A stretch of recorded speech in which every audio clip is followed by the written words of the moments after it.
দেশৰ কেন্দ্ৰীয় গৃহমন্ত্ৰী অমিত শ্বাহ ডাঙৰীয়া আজি অসমলৈ আহিছে। কাইলৈ তেখেতে ডিব্ৰুগড়ত অসম বিধানসভাৰ দ্বিতীয়টো কাৰ্যালয়ৰ আধাৰশিলা স্থাপন কৰিব। ভাল কথা, আমি আপোনাক স্বাগতম জনাইছোঁ। আমি ডিকেবি ফেক্টে আপোনাক দুটামান অনুৰোধ কৰিব খুজিছোঁ। আপোনাৰ ওপৰত আমাৰ বিশ্বাস আছে, আপুনি পাৰিব আৰু আপুনি নিশ্চয় কৰিব, আৰু সেইকাৰণে এই অনুৰোধ কৰিব খুজিছোঁ। আৰু অসম আৰু অসমীয়াক ভাল পোৱা ভাৰতীয় জনতা পাৰ্টিৰ শীৰ্ষ কোনোবা নেতা যদি আছে, এই কথাটো মাননীয় অমিত শ্বাহ ডাঙৰীয়াক অৱগত কৰিব। আমাৰ কথাটো হ'ল, এই যে সৰ্বত্ৰে চিণ্ডিকেট চলি আছে, এই যে চিণ্ডিকেটৰ দৌৰাত্ম্য বিভিন্ন প্ৰান্তত, এই চিণ্ডিকেট ৰোধ হ'ব লাগে। আৰু এই চিণ্ডিকেটৰ লগত জড়িত থকা লোকসকলক চিনাক্ত কৰি তাৎক্ষণিকভাৱে ব্যৱস্থা গ্ৰহণ কৰিব লাগে। কাৰণ চিণ্ডিকেটৰ কাৰণে কি হৈছে, অসমৰ অৰ্থনীতিত কি প্ৰভাৱ পৰিছে, আমি নিশ্চয় বাৰে বাৰে কৈ থকাৰ প্ৰয়োজন নাই। গতিকে বৰ্তমান সময়ত অসমত চিণ্ডিকেট বন্ধ কৰাটো অতি প্ৰয়োজন হৈ পৰিছে। ইতিমধ্যে এই চিণ্ডিকেটত কোন জড়িত হৈ আছে মাজে সময়ে আমি দেখুৱাই আছোঁ। আজি সেইকাৰণে ক'ব খুজিছোঁ, এওঁলোকৰ ওপৰত বিহিত ব্যৱস্থা গ্ৰহণ কৰক মাননীয় কেন্দ্ৰীয় মন্ত্ৰী অমিত শ্বাহ ডাঙৰীয়া। এতিয়া চাওক, আপোনাৰ শদিয়াত বলিন চেতিয়া, মাৰ্ঘেৰিটাত ভাস্কৰ শৰ্মাকে ধৰি একাংশ লোকে অসমত চিণ্ডিকেট চলাই থকা বুলি বিভিন্ন সময়ত বাতৰি প্ৰচাৰ হৈছে। বিভিন্নজনে তেওঁলোকৰ বিৰুদ্ধে তথ্য প্ৰমাণ পৰ্যন্ত দিছে। তাৰ ভিতৰত জগদীশ ভূঞা অন্যতম। অসম জাতীয় পৰিষদৰ সম্পাদক জগদীশ ভূঞাই তথ্য প্ৰমাণ সহ দাখিল কৰিছে। আনহাতে নামনি অসমত প্ৰাক্তন কংগ্ৰেছী বৰ্তমান কেবিনেট মন্ত্ৰী জয়ন্ত মল্ল বৰুৱা ডাঙৰীয়াই BTC প্ৰধান হাগ্ৰামা মহিলাৰীৰ লগত লগ লাগি চিণ্ডিকেট চলোৱা বুলি বাতৰি প্ৰচাৰ হৈছে। আৰু এই বিষয়টো বিধায়ক অখিল গগৈয়ে উত্থাপন কৰিছে মুকলিকৈ। তাৰ পিছতো কিন্তু কোনো ব্যৱস্থা গ্ৰহণ কৰা হোৱা নাই। এতিয়া আমাৰ কথাটো হ'ল, অমিত শ্বাহ ডাঙৰীয়া, এই সকলোবোৰ বন্ধ কৰিব লাগে। আৰু যিসকল লোক চিণ্ডিকেটত জড়িত হৈ আছে, তেওঁলোকক আপোনালোকে পুনৰ সুযোগ দিব নেকি?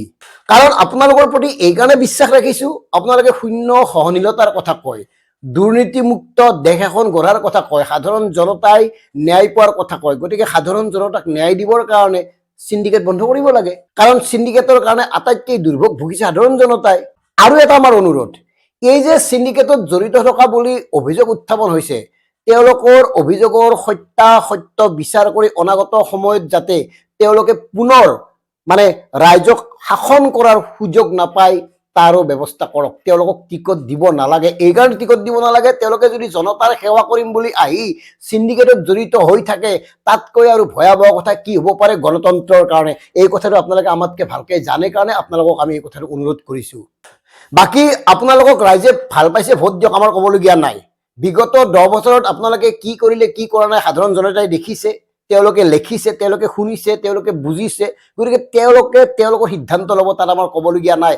কিন্তু আমাৰ ক'বলগীয়া এই কথাটোৱে থাকিল যে আপোনালোকে 16-21 যিবোৰ কথা কৈছিল, তাৰ কিমান শতাংশ পূৰণ কৰিলে, ইয়াৰ উত্তৰ দিব লাগিব।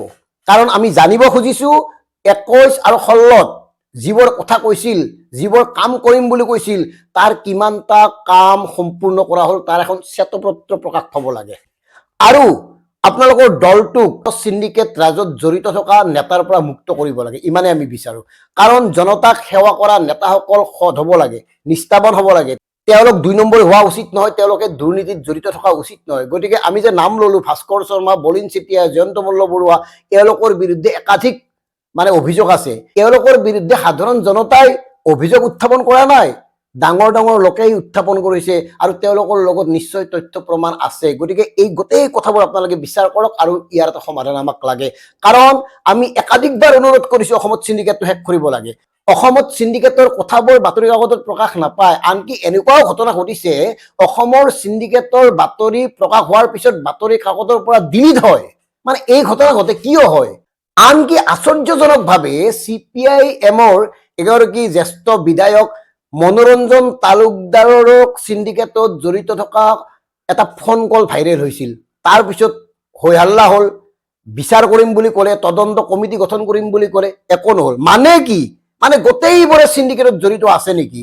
গতিকে চিণ্ডিকেট মুক্ত এখন অসম গঢ়াৰ স্বাৰ্থত আপোনাক এই অনুৰোধটো আমি ডিকেবি ফেক্টে এইখন মজিয়াত কৰিছোঁ। গতিকে এই কথাবোৰ আপুনি বিবেচনা কৰি চাব। কাৰণ আপোনালোকে নকৰিলে বেলেগে নকৰে, বেলেগে কৰাৰ সাহস নকৰে।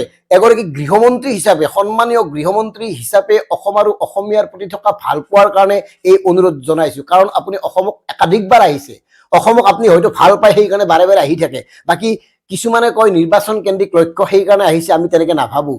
আমি যেনেকে ভাবিছোঁ তেনেকে কথাবোৰ কৈছোঁ। গতিকে আপুনি ইয়াৰ বিৰুদ্ধে এটা ব্যৱস্থা গ্ৰহণ কৰক মাননীয় কেন্দ্ৰীয় মন্ত্ৰী অমিত শ্বাহ ডাঙৰীয়া। আৰু এই যে প্ৰথমতে কৈছিলোঁ অসমীয়া জাতি মাটিক ভাল পোৱা বিজেপিৰ কোনোবা যদি আছে, এই কথাটো মাননীয় কেন্দ্ৰীয় মন্ত্ৰীগৰাকীক অৱগত কৰক আৰু চিণ্ডিকেটৰ অৱসান কৰক। ইমানেই কথা।